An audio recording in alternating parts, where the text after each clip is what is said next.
coaches and mentors. So you want to know where you're going to be in a year from now. Look at the 5 people that you spend the most time with, the 5 sources that you're getting your information from, the things, what's in your ear, what's on your heart. And if they're not the people, if it's not the resources to get you there, you need to find 5 new people.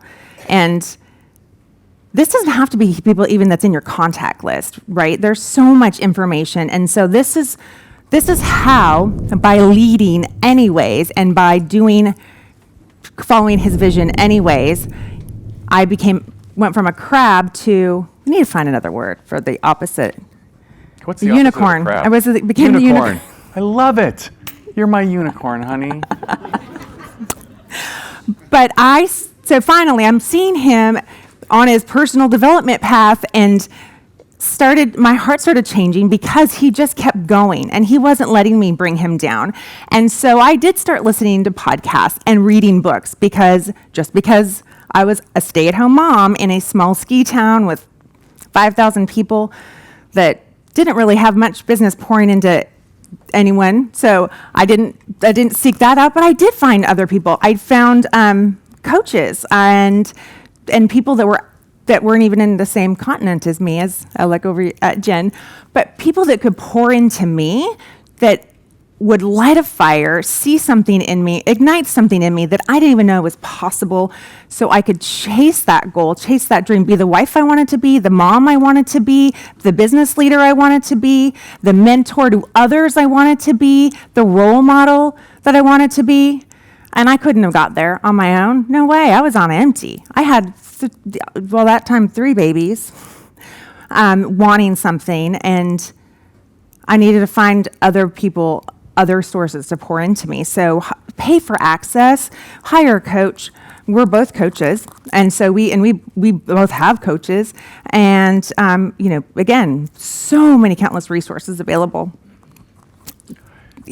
Like that. Yeah, no, I love the coach deal. I can still remember one time where, so she was like, what are you listening to? We were at the gym. She's like, what are you listening to? And I'm like, I'm listening to a podcast. And she's like, I could never do that. Work out, like she's got to listen to Iron Maiden or something. Oh. It was Marilyn, wasn't it? I do listen to Marilyn Manson when I lift weights. I'm not gonna lie. But so now she doesn't listen to music. She only listens to these podcasts. So it's interesting the lies that we tell ourselves and the limiting beliefs that we have. But the coaches, you're going to pay for it one way or the other. Like seriously, we'll talk a little bit here in just a minute about a different way. I'm sorry. Were you going to go on to the next point? Okay, but before, so this conferences such as this. Also a great resource, right?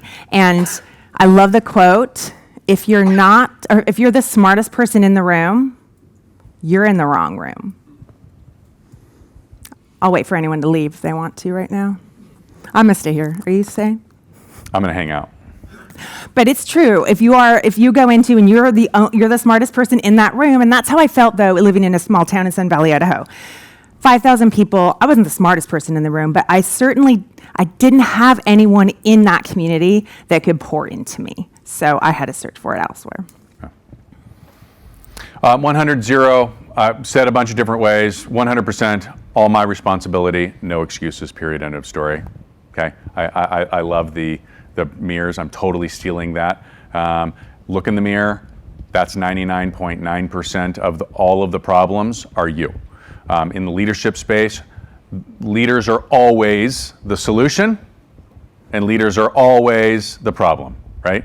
So it's 100%. Like there is just when I got in the car and I was driving to Colorado and I was going to be away from my family, it was 100% my choice, right? If it ruined my family, I did it. If it built an incredible organization that had impact on thousands, if not tens of thousands of people, I did that. Right? But it was not anybody's fault. There was no excusing, right? I'm pointing to her, right? That might have happened. What do you think? Do you think maybe I blamed my wife? Yeah. Okay. We make a decision as to how we're going to experience our growth from a leadership perspective. And if we are telling our agents and our staff that we want you to behave in a certain way so that you can have the growth and you can have the life that you want, we better be doing it. Yes? Yeah. That's called leadership.